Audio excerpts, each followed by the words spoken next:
A meditação é colocada como esses diferentes estágios, Uhum. né? Gradual. É um processo gradual. Igual, por exemplo, o sono. São estágios até você chegar no Uhum. sono profundo. Uhum. E não só o estado. Patanjali fala de como usar esse estado. Então, primeiro você usa esse estado de meditação em que a mente está integrada com algo. Pode ser uma técnica, pode ser o Uhum. silêncio, pode ser um sentimento, pode ser um pôr do sol, pode ser um livro, pode ser uma conversa, pode ser uma comida.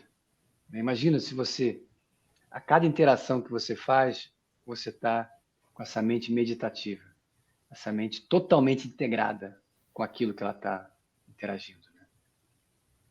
A vida fica diferente. Né?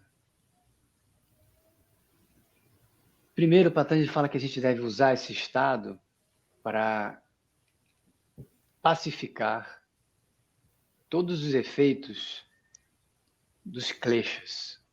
Então, meditação como prática, segundo o Yoga Sutra, segundo esse sábio Patanjali, Uhum. ela deve ser direcionada para a gente conseguir amenizar todos os efeitos de tudo aquilo que nos machuca. Klesha significa sofrimento, mas aquilo que nos trouxe algum tipo de aflição. Então, eu posso fazer diferentes tipos de meditação para pacificar, para limpar os efeitos de tudo que eu vivi e venho experienciando e me traz algum tipo de aflição. Uhum. Eu acho que isso é uma linguagem muito simples, né? Porque todo mundo entende, né? Aflição. Sim. Eu estou com alguma Uhum. aflição. De repente não é comigo, mas é com meu filho, é com meu pai, mas eu estou aflito também. Então Uhum. a gente medita no yoga primeiro para pacificar esses efeitos desses kleshas. E são 5 kleshas. É importante a gente saber isso, para você ver como é um Claro. estudo da mente interessante. Né? Uhum. Eu vou começar pelo último descrito, que é o medo. Aquele medo dominante que me impede de seguir, mesmo quando eu preciso. Então, eu preciso fazer quando isso está acontecendo em mim, quando o medo está me motivando, eu preciso fazer algo para reduzir esse estresse, reduzir esse pavor. Uhum. E aí tem várias técnicas possíveis, né? Para cada um vai ser diferente. Eu posso fazer alguma respiração, eu posso fazer algum cântico. Na Índia tem várias deidades, mas é interessante que na Índia, a Índia é monoteísta. São aspectos do divino, por isso diferentes deuses. Mas, na verdade, o divino é uma coisa só. Uhum. E tem alguns aspectos do divino que evocam a coragem. Então, se o medo está muito forte, uma das ferramentas possíveis é você meditar sobre aquela deidade, aquela divindade que venceu o medo. Então, você pode cantar para ela também. Ou você pode fazer uma meditação no sentido de uma reflexão profunda para entender por que você está com medo, de onde isso vem. Vou pacificar isso, vou relaxar. O outro klesha é o forte apego e a forte aversão. O outro é esse senso de identificação que a gente acaba chamando do ego. Uhum. E o primeiro de todos, a grande fonte de tormenta na nossa vida, é a incapacidade de perceber a realidade como ela se mostra. É a ignorância sobre a realidade. Então, a meditação no yoga, ela é voltada primeiramente para reduzir a influência dessas 5 causas que levam a gente ao sofrimento. Uhum. Então, esse é o primeiro passo. Depois, meditação acontece como uma investigação para entender os gatilhos que me levam para o sofrimento. Depois que eu reduzir as aflições e depois que eu conseguir cuidar dos gatilhos que me levam, que me trazem essas aflições, aí a mente está livre para meditar em qualquer coisa e ter o conhecimento das coisas. A meditação tem vários sentidos. É um estado que é um veículo para você pacificar, para você purificar a sua mente, para você se integrar com algo. Eu estou estudando isso há décadas e vou continuar estudando minha vida toda. Porque é É profundo você verdade. estudar e também é profundo você experienciar isso tudo também. Quem já medita há muito tempo entende isso, né? Que hoje você consegue ir mais fundo e entender melhor, talvez não com pensamento analítico, mas com o seu coração, o que acontece aí dentro quando você chega a uma quietude. E a quietude que você chega hoje, ela é muito mais profunda da quietude que você chegou no passado, que você já achava que era profundo. E se você continua nesse processo de interiorização da sua mente, de colocar os pingos nos is na sua vida para você ter uma vida mais coerente, apesar dela sempre ser um improviso, como eu falei, e sempre ser maluca, né? Porque você não consegue prever nada, você não tem esse poder.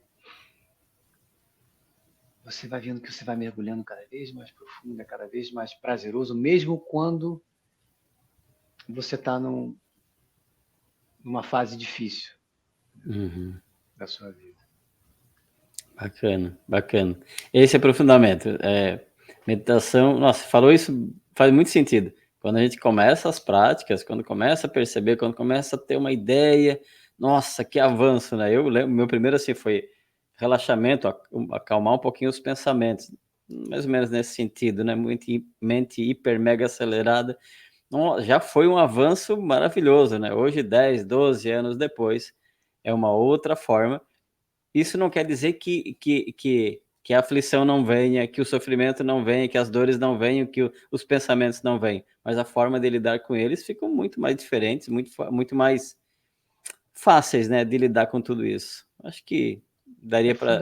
É fundamental você conseguir ir fundo dentro de você para você observar as coisas que acontecem em você e no mundo a partir desse lugar interno, porque a percepção é diferente.